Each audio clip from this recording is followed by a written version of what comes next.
F'diskussjoni maħsuba biex tfakkar is-70 sena minn l-mara nata tal-ewwel darba id-dritt tal-vot, il-Prim Ministru Joseph Muscat qal li gvern imexxi minnu żgur li mhux se jħalli 70 sena oħra biex ikun hemm il-bidliet meħtieġa.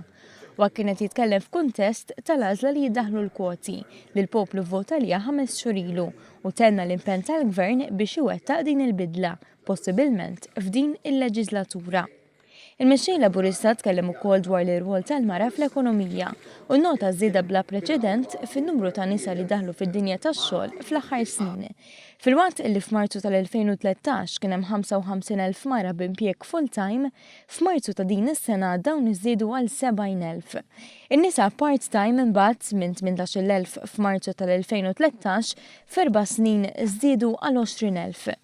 Iżda minkejja żieda pożittiva ta' nisa fid-dinja tax-xogħol, matul id-diskussjoni tqajjem il-punt li fejn tidħol il-politika għadna mwaħlin fejn konna fis-snin 50 b'rappreżentanza fqira ta' nisa fil-Parlament.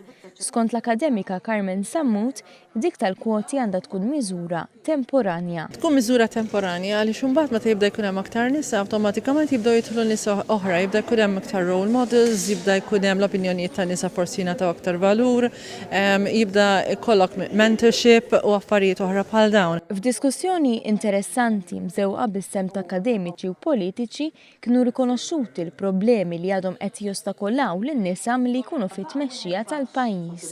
Ewlenin fosthom il-ħinijiet tal-Parlament u nuqqas ta' bilanċ bejn il-ħajja tal-familja u x-xogħol, b'soluzzjoni potenzjalment tkun l-estensjoni tas-servizz ta' childcare. Din tkun miżura sakemm jinbena dak li ngħidu critical mass ta' madwar 30% fejn mbagħad minn hemm il-qudiem l-affarijiet jibdew jimxu il-qudiem waħedhom. Imma il-mod ta' kif waħilna f'persentaġġ veru baxx għal kważi 70 sena sħaħ mhuwiex aċċettabbli huwa deficit demokratiku u naħseb li aħna jixilqilna aħjar bħala pajjiż. Fil-qofol tad-diskussjoni kien hemm il-Kummissarju għall-Promozzjoni tal-Ugwaljanza Rini Lajvira, il-lettur tal-Public Policy fl-Università ta' Malta George Vital Zamit, l-akademika Carmen Sammut u l-lettur fl-Istudji tal-Ġeneru Ġosen Kutajjar.